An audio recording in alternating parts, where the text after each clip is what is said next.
Morning, Ken, Ryan. Nice to have you with us. Hi, Gary. Thank you so much. We really appreciate it. Yeah, absolutely. Want to get the word out. You got sort of a short deadline here, so make sure people are applying. Yeah, that's always true. You guys still see the full screen, right? Or the correct full screen? There, Okay. now it's a PowerPoint. Good. Zoom just decided to open up something I wasn't expecting. But here we are now. So welcome to the Cleantech meetup. I'm going to drop some slides in the chat and a link to where we're streaming on YouTube. We're also streaming on LinkedIn and Facebook. So if you wanted to go there and like what our event, that would be great. It would really help us connect more people with the resources that are out there. So welcome today to today's Clean Start Perspectives with Ken Hayes, Executive Director of Cleantech Open. Clean Start Perspectives are brought to you by SMUD and Blue Tech Valley. We'd like to thank them for their support, and we want to thank our audience who has supported us through donations and at our annual fundraiser. Through that, we're able to continue going, and it serves as great validation for what we're doing. So if you really support what Clean Start's doing and want to continue to see these videos and these live events, feel free to subscribe and donate. I'm going to drop a link to it in the chat. And if you do just want to connect with me or you have a clean tech idea, reach out to me through LinkedIn, Empower Innovation. You can email me at thomas@cleanstart.org, or you can set up coffee through my Calendly link right here. So today we're going to have some quick announcements. Then we're going to get on to our presentation from the Cleantech Open, and then we'll have the Cleantech Tarot card readings. Our announcements. So we have a lot of exciting things coming up. We have 3 perspectives in the next week and a half featuring PIM Motion talking about the state of batteries in North America, Legend Power Systems talking about reactive power and power filtering. And then we'll have New Energy Nexus's new leadership coming and talking with what they're working on. Also, the Cleantech Open is back and in person. It's going to be right here where I am at Hacker Lab. I encourage you to join us. I'm going to drop links to these in the chat.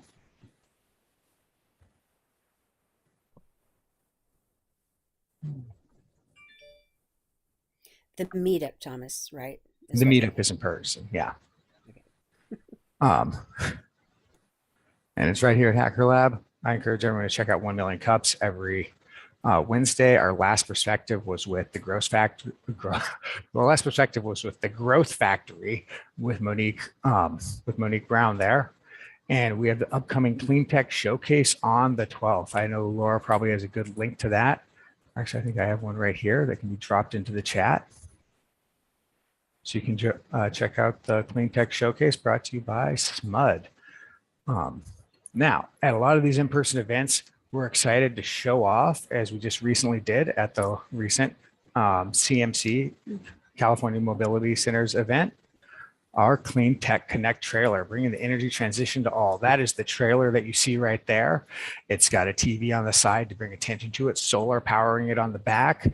We've got, and that whole kind of display thing is, it all just fits in the back, and we pull it out and we can have an event right there, right in the community. And a fun thing is, inside with the solar panels and the battery, it had both of those TVs running for about 4.5, 5 hours. So, it's well made. It's its own little microgrid. I like to call it a DUR. All right. I'm Thomas Hall, Executive Director of Clean Start, and I'd like to welcome Ken Hayes, Executive Director of Cleantech Open. He specializes in strategic business development, corporate development, revenue generation, digital marketing strategy, and startup finance.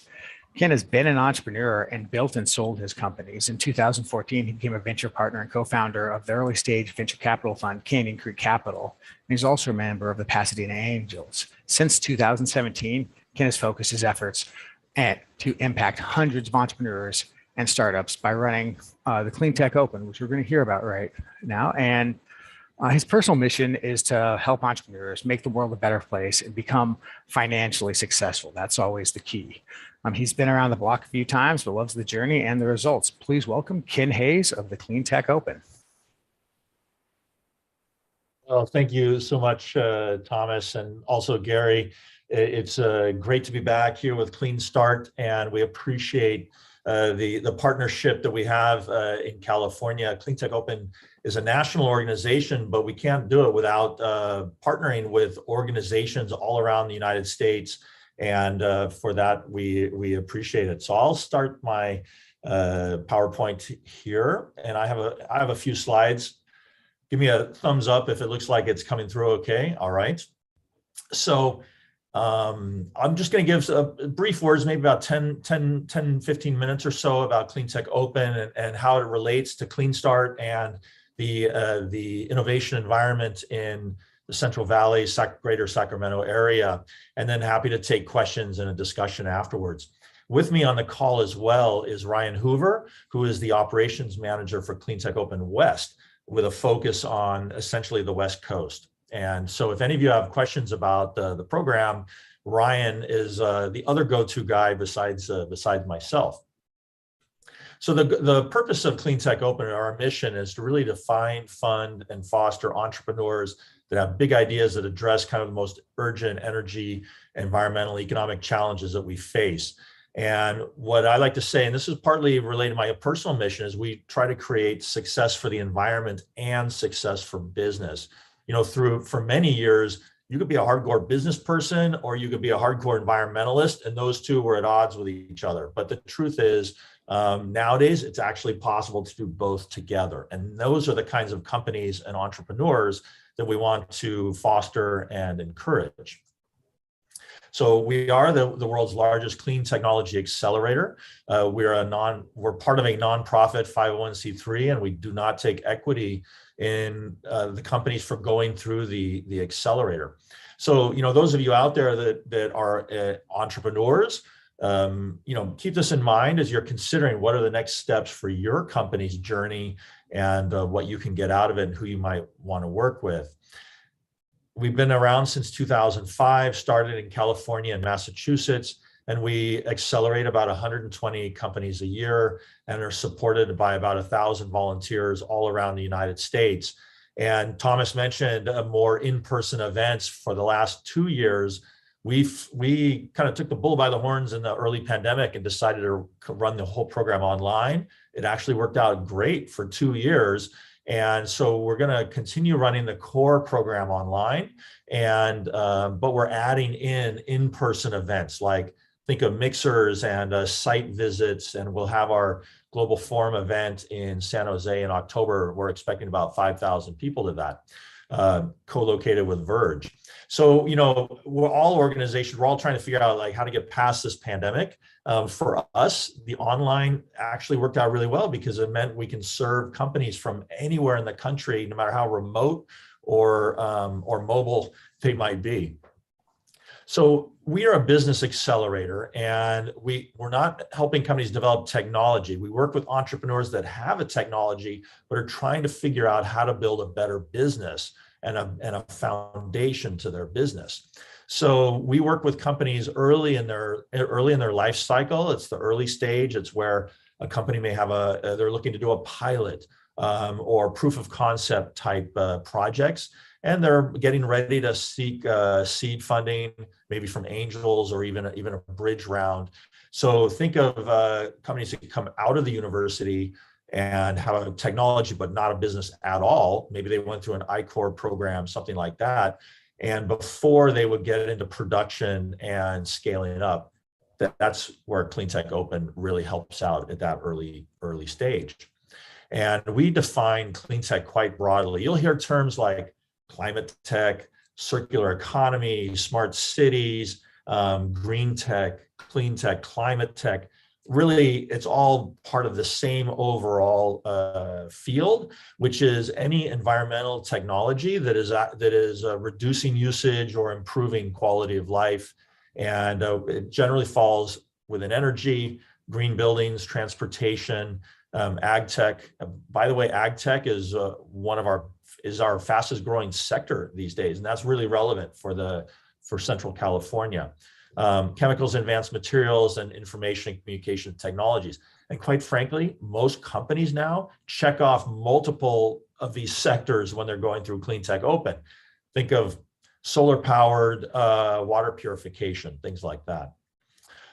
So again, we're very much of a big tent type accelerator that can handle companies that are within any of these technologies. And to be frank, about 85% of the companies that go through are hardware-based technologies. So we do have some consumer apps. The truth is there's a lot of accelerators that can handle consumer apps and SaaS platforms. We're focused on entrepreneurs that have created hard technology, and they have to figure out how to actually make a business around that. So the key activities in Cleantech Open really fall into several categories in terms of going through the accelerator. And I'll give an example of kind of the overall timeline, but it primarily involves training, where we have a 2.5-day national academy. We have webinars and workshops and business clinics, practice judging sessions, kind of where we help level up the skills of the entrepreneurs. And we do that by matching entrepreneurs to mentors who are both local and international mentors. They can be business generalists, they can be specialists, and we match them together. And the mentors are kind of like your Sherpa through the program. And I'll explain more about that later. The third big element kind of going around here is the showcasing, where we make sure that all of the companies in our cohort get a lot of exposure, both online, social media. We have 25,000 newsletter recipients nationally. We hold events like the Global Forum in October. We really want to make sure all of the companies going through our program get broad exposure nationally. So let's say if you're a company in the Central Valley area and you're working with Clean Start on a kind of an ongoing relationship basis, which is fantastic, really good relationships within the California area. Distinction with Cleantech Open is we're a little more of a window on the world and the access to experts and customers and stuff outside of California. And that's absolutely complementary with each other. We're not trying to get companies to move. We're trying to get them access to relevant contacts all around the country. And then finally, the result of the showcasing is access to capital. It's important to know Cleantech Open by itself is not a fund. We're not putting money into the companies. We're helping entrepreneurs get in front of investors, corporate VCs, the national labs are doing grant making, large grants, things like that. So we really want, and we have a great network of VCs and investors. We have a big event coming up here in March for our alumni. So we hold these events we call Investor Connect, where we match make entrepreneurs with funders. Last October, we did a 3-day event. We organized 900 introductions and organized 700 meetings. These are like 12-minute meetings between entrepreneurs and investors. I mean, 700. Ryan was on that call. It was wild in Zoom with 35 breakout rooms, things like that. Very successful events. So, everything we do is to help entrepreneurs make their business more successful. And that happens through these 3 areas of, gaining insight about your company, a focused program where you kind of go through a structured program, and we gear it to what you need, what an entrepreneur needs, but it's very focused and it's very time limited. It starts in June, ends at the end of August, and then we have a competition season in September, October. But within a very short time, relatively speaking, entrepreneurs build evidence and a good business case for their company, and can really answer the questions that determine, is their company viable? And all that leads to opportunities to get exposure globally, nationally, to industry experts, the other alumni, investors, etc. So what do startups create? We call them the 8 essential business deliverables. This is really the work product. I'm not going to go into it too deeply, except to say that all of these things, whether it's an intro video or a 1-page executive summary or pitch deck, an entrepreneur is going to need all of these for pretty much any funding initiative. And these become living documents, and the entrepreneurs that go through our program gain the skills to kind of not just create these things, but also revise them along the way, keep them updated, and make sure that they're always relevant when they get the opportunities to pitch. I mentioned that the program starts in June, goes through August, that we do everything on kind of a weekly basis. We call them the weekly modules. You can see the 10 modules here over on the right-hand side, essentially one module per week that an entrepreneur focuses on together with their mentor to kind of work through it. And, Cleantech Open, having been around since 2005, it's kind of, we refined and developed this model, and it works really, really well. There's a very intentional order to these modules and how things are done. And we've learned that this works most effectively for the entrepreneurs. I mentioned Cleantech Open in terms of the window on the world, and this is an example of the different kinds of organizations that we work with.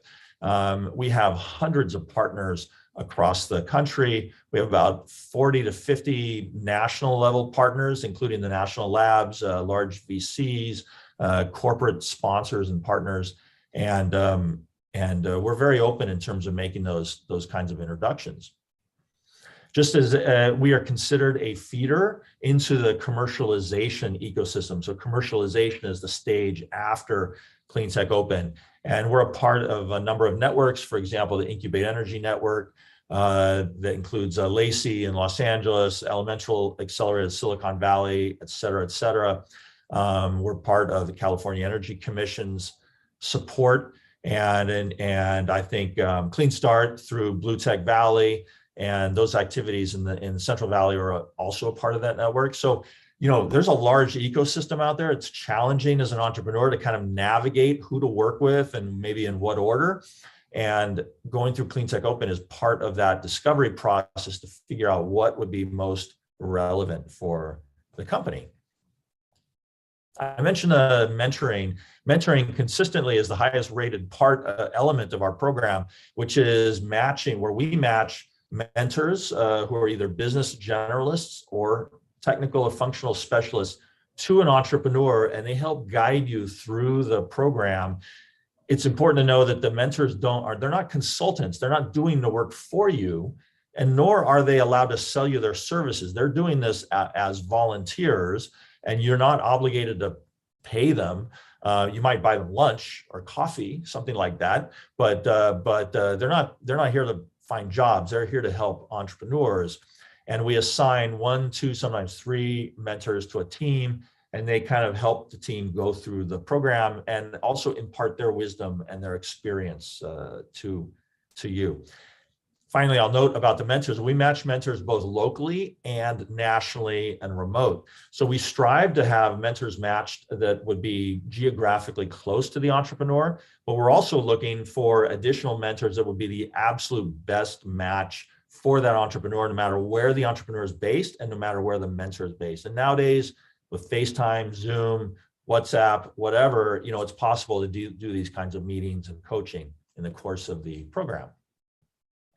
I wanted to mention some alumni of Cleantech Open, and we have a hashtag called CTO Alumni Success. You can go to LinkedIn, you can go to Twitter, and you can see real examples of and current examples of alumni that are succeeding. And we love to take credit for them, but the reality is those entrepreneurs are working really, really hard, and we're very proud when they send us some kudos and appreciate the fact that Cleantech Open played a significant role in their development.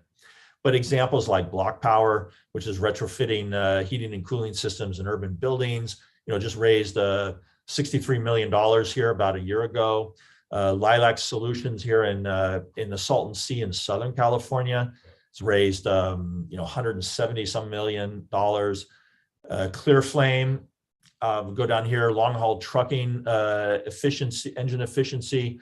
They started out as a student team, went through the National Science Foundation kind of I-Core program, and they've ended up raising, they went through Cleantech Open in 2017, they've ended up raising a significant, really significant round. So we like to see the progression of companies raising.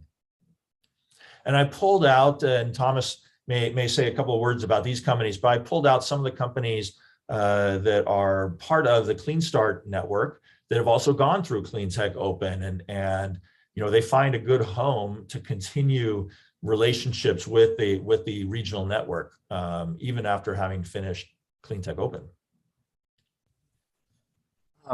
Yeah, there's been a couple more companies than that, but one of the things that is, I think, most important these companies get is the connections and the network so that they can move beyond where they are. One thing prior to this, I was talking about with Ken Hayes is all these companies, they learn to pivot and they learn to find their niche and their addressable market, which makes their individual success last much longer.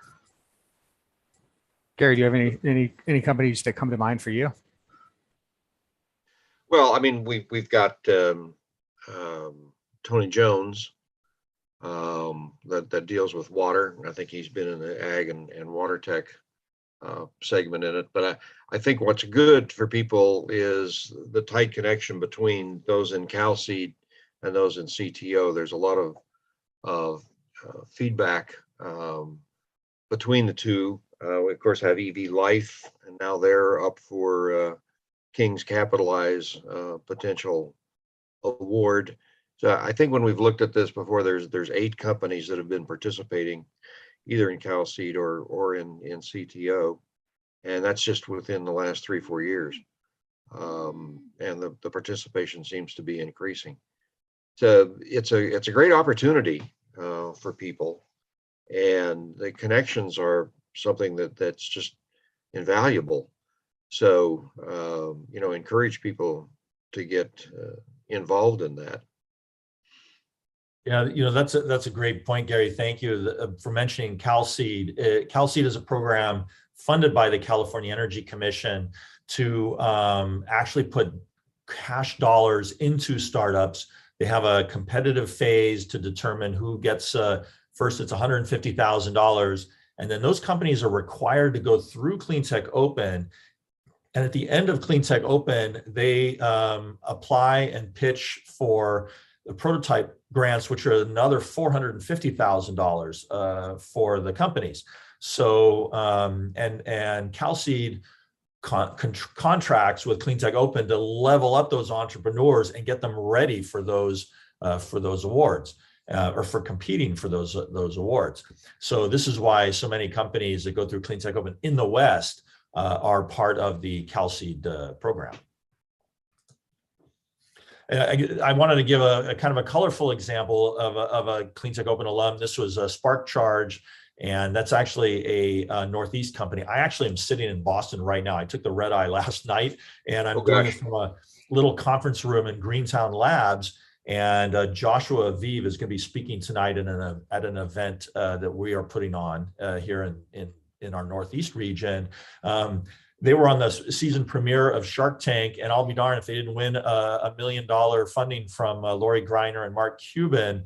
But people, the general population doesn't think a lot about clean tech or climate tech, and it's great when one of our companies actually gets on national TV and is successful. So that's always really cool.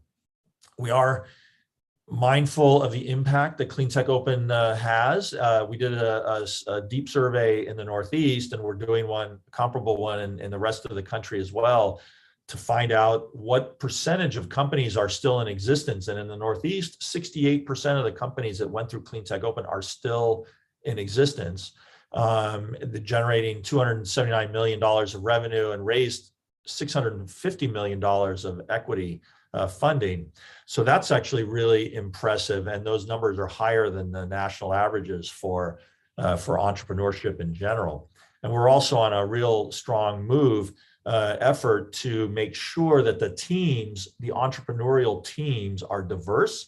And so in this study, you can see over the last several years the increase of women and people of color on the executive teams in the startups going through Cleantech Open, now up to about over 60%, and eventually that's going to get to 100%.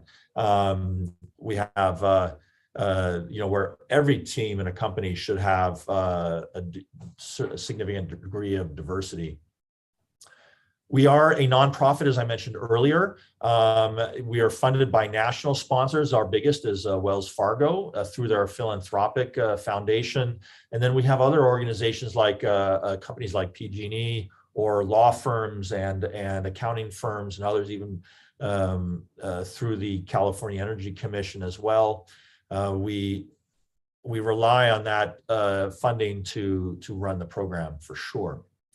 So I just have another one or two more slides. I wanted to show kind of the program timeline. We're in this early phase we're in this phase of outreach where we're recruiting companies for the program, and the deadline to apply is on April 17th. We then send out acceptances on May 6th, and the program launches the 1st of June with the National Academy. And in past years, the National Academy would be in person, one event in the East Coast, one on the West Coast, but we actually have had great success doing it virtually. So it's going to continue here this year. And then that's the beginning of June, then it kicks off the 12 weeks of acceleration with the deliverables due at the end of August. And then in September, we have our regional competition phase where companies pitch, they can win cash prizes, they win glory, and then it all culminates in the global forum in the end of October. The Global Forum, we like to call kind of the Academy Awards of Cleantech. We have companies from all around the world that participate. We actually also run programs in other countries, and we invite those companies to come to, this year it'll be in San Jose and in person. And it's an opportunity to compete, connect, gain visibility, do showcasing. And really, again, it's a way for entrepreneurs to build their network and get the exposure they need. Finally, I'm going to just mention that there is an application fee. You don't have to pay that until you fill out the whole application. And what I would suggest to company entrepreneurs out there is just go to our website, begin an application, make sure that your contact info gets in there. And then one of us, Ryan, myself, one of our recruiting team, will reach out to you and talk to you, because we really want to make sure that you are going to get the best out of Cleantech Open and for participating before you even pay the application fee. I mean, we're not making money off of this. We do have a participation fee if you're accepted and go through the program. And that participation fee pays less than 25% of the actual cost of this program, and covers the academy, the whole acceleration program, the cash awards, the global forum event. And the cool thing is, in 2022, at least, there's no travel necessary to participate. And then finally, I'll just mention that we are also looking for international companies. Out of a cohort of 120, about 20 of them will be non-US startups, and they participate in the full cohort. And it's really international companies that are looking to do business in America. And so, I don't know if anybody on the line right now is from outside the United States, but we're very open to it. And it's a great way to do customer discovery and learn about the market in the States. So finally, I would encourage entrepreneurs to apply, reach out to us or start an application. Some people out there, some of you may be a potential mentor or investor or sponsor. If you go to our website, there's a link to get involved, and you can see we are always looking for mentors. We have, I want to say about over 500 mentors in the West Coast, and they don't all get matched every year, but those that are not matched to a company are participate by being clinic coaches or mock judges or even doing the finals judging. So we love to involve our mentors in any way that they're available. So with that, Thomas, I will stop sharing. I'll hand it back to you. And I'm happy to take any questions from the audience or answer other questions. First question goes to Gary.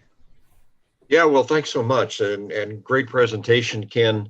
I didn't see mention of prizes. You've got the 8 topical areas, and I think there are prizes in each area. Maybe just talk a little bit about what the gold ring here is for the people who did win in those categories. Sure. So I think it's important to say, over the years, we've actually downplayed the prize amounts and focused more on making sure that every entrepreneur going through the program gets a lot of value out of being in the program. That said, we do have prizes at the regional level. There are cash prizes between $5,000 to $10,000. About 20% of the cohort will win some kind of a prize. And then at the national level, as part of the global forum, we have a $50,000 prize that's awarded. And then we also have in-kind awards from some of our sponsors, and think of services or grants of AWS credits, things like that as well. So I think it's important to know that, and we do have a few topical prizes in the areas like carbon sequestration and all that. Each region around the country has different prizes that they have available, and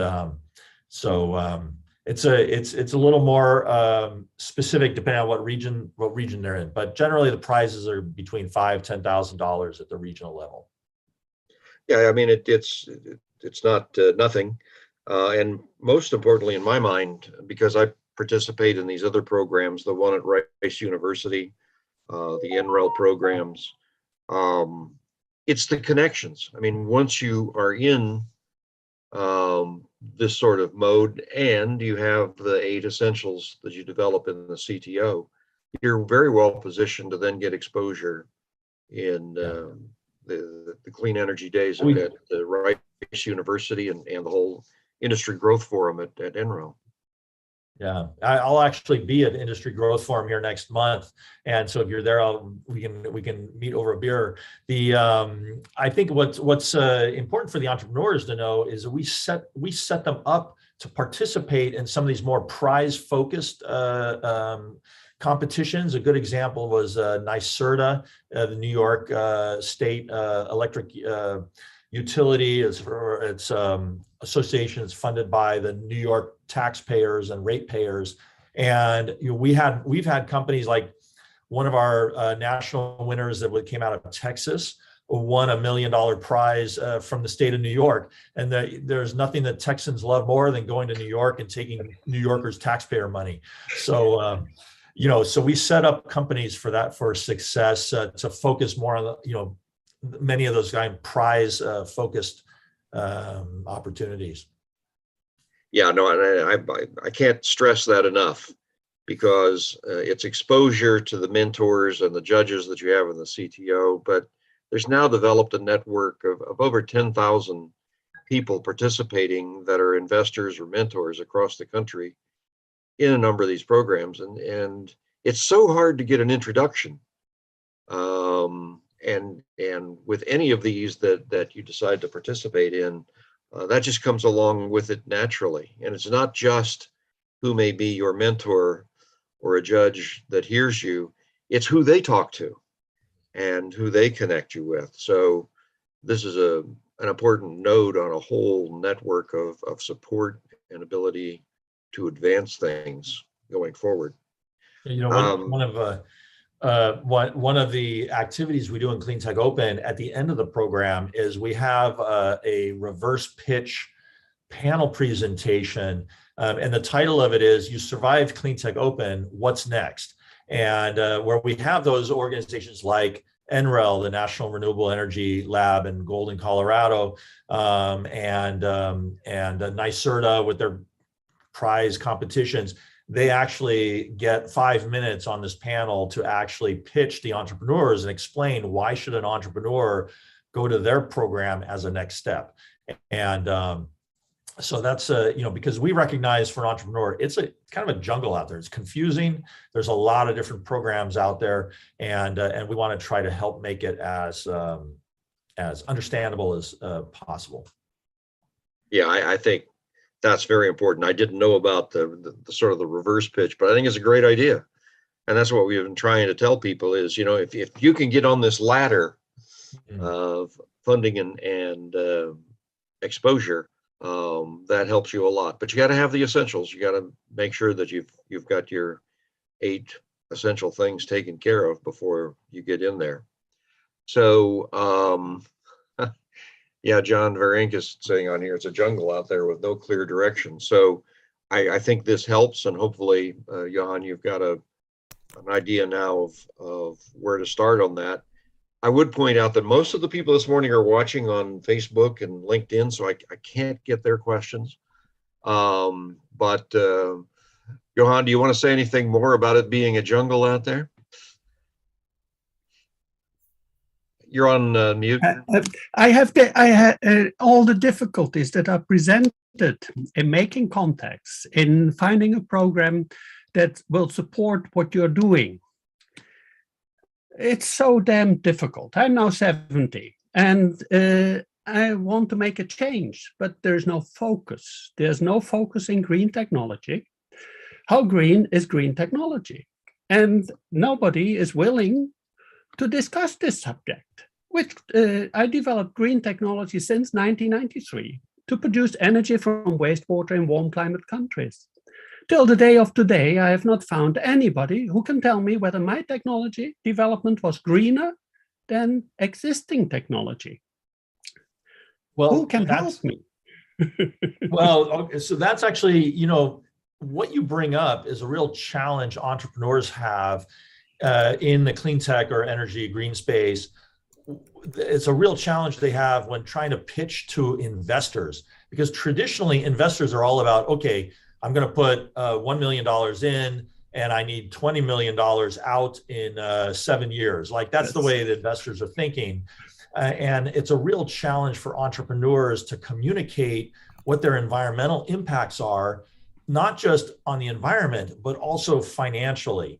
And we have our whole second module of Cleantech Open, and we're one of the few accelerators. I think we're the only national accelerator that has so much focus on helping the entrepreneur communicate what their environmental impact is. And you know, you can go all the way into scope 3 emissions and down to 10 decimal places and things like that. We don't get that deep into it because at this stage, most of the entrepreneurs are just trying to figure out what are the 3 or 4 key drivers of environmental impact that my technology has, and how can they get that set up so they can communicate it with these early stage investors. And then in a little bit of a later stage, you can really dig in and do scenario analyses and things like that. We work with a number of providers that have these tools that will help an entrepreneur calculate their environmental impact. And for those that want to really dive into it, we actually have a special prize for greenhouse gas reduction calculations. But to be honest, you know, at the stage that these companies are at, the variation in the result is like somewhere between 1 and 1 million. You know, it all depends on the assumptions you put in. And but we teach the entrepreneurs how to communicate that opportunity, excuse me, to investors and other partners, so that at least you're on the right track and you're getting a language that you can speak with the investors appropriately.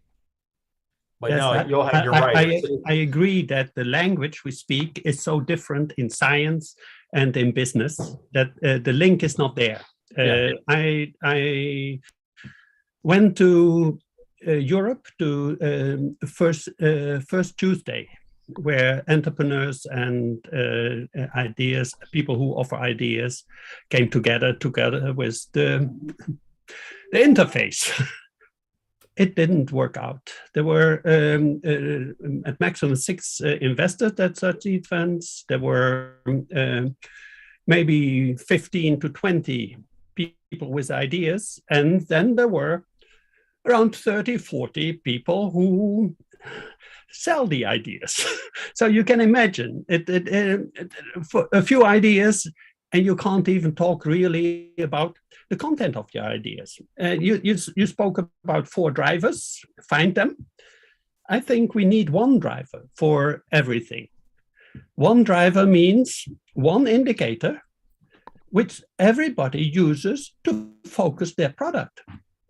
And since all good and bad is caused by energy, still coming from the sun, by the plants to the animals, we tend to forget that.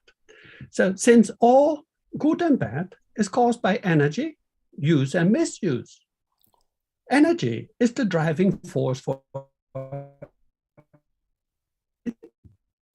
So why not use energy as the indicator for the environmental impact assessment? I was on a foot of war with environmental impact assessment in the early 90s, because there's no clear indication of how to value the different impacts. It's I think that's a big active discussion that we see it kind of playing out there all over it. A much longer conversation that I wish we had time to get to. No, but thanks for raising it, Johan. Yes, It's thank important. you. Yes, thank you very much that I'm able to talk about it, and I will continue talking about it. I was just, CNN has made a contribution about my greenhouse gas emissions. So, and it was very interesting to see how the people work and make that presentation. So, but it also shows there's a severe shortcoming in project comparison for green, sustainable, clean, etc. So I want to make a change in that so that we can start working really on sustainability of humanity. I think what I discovered, thank you very much. I'm a business person more than a technologist, and so I don't presume to get deep into the engineering behind things. But I will say that in recent years, things like greenhouse gas reduction and measuring that is probably the largest single data element that investors are focusing on. And you have big investors like Breakthrough Energy Ventures that literally sit and do an analysis for every company they are considering to calculate at scale how many megatons of greenhouse gases are going to be reduced by implementing this technology. But if you're in the area of agricultural efficiency or water purification or things like that, you're making environmental impacts, but it doesn't necessarily have anything to do with greenhouse gas reduction. That might be a secondary benefit. And so every company and every sector is a little bit different. It's hard to get just one single number across the entire sectors.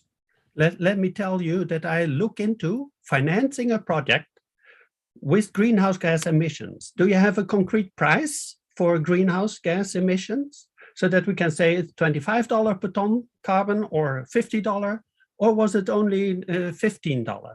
In 2005, I've calculated that I can finance projects through carbon trade, but the price of carbon is not fixed. I could have offered the technology free of charge if the people would have paid me $20 per ton of carbon. I could give it away. Nobody was interested.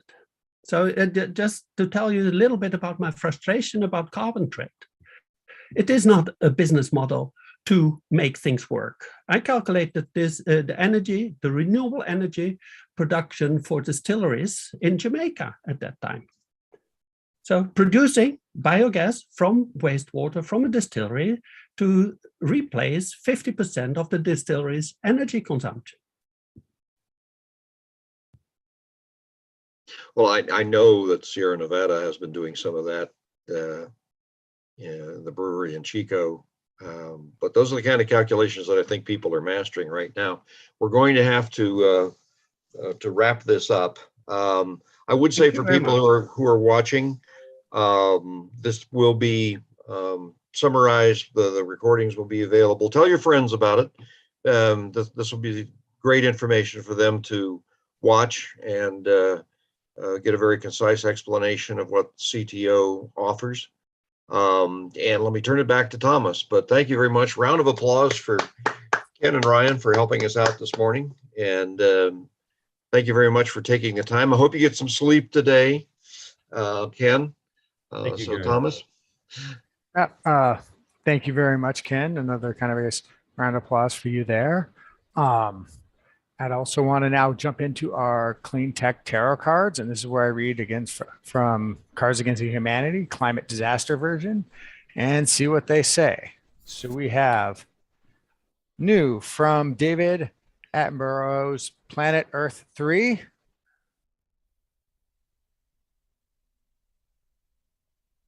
Dead whales all over the place. Good luck. Sounds like a riveting Earth series.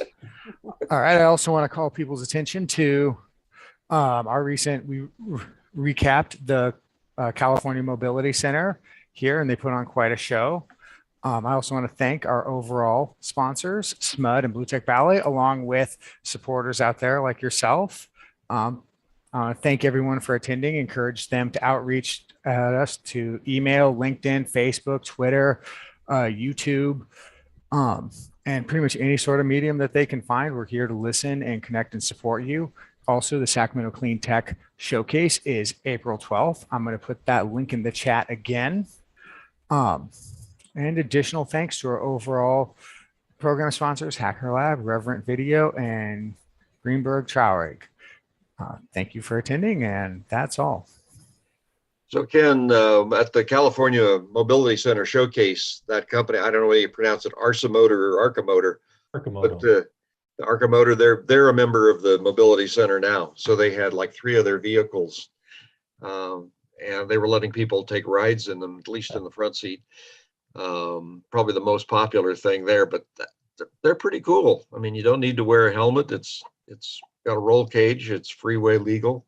The cool thing that I noticed about them is they were actually featured as a prize on The Price is Right a couple months ago, and so I would love to see the number of views that episode got on live national television. You know, probably in the hundreds of thousands, if not millions, easily. Yeah, no, that's great advertising for them. So, great little product and a lot of fun. They also had Zeus Motors. They're producing 5 trucks for SMUD that are big work trucks, 10,000 pounds GVW, and awesome. I don't know whether Zeus was ever in the CTO program or not, but yeah, I'm not sure. You know, with Arcimoto, they they went public through a Reg A plus offering, kind of in the early days of crowdfunding, and they raised $18 million at a 99 million pre-money valuation. And they actually went public before Tesla went public. So they were the only electric car company there for a little while. And their valuation went way up to 600 million. I think it's down with the volatility, but they really kind of led the way. And now there's a lot of clean tech companies that are raising money on the public markets. oh yeah, we see a lot of that innovation being used here too. But just I didn't remember that CTO was involved with Arcimotor, and we had just seen them recently. But it's all very cool. So anyway, thanks again. Well, thank you all. Yeah, great. Thomas?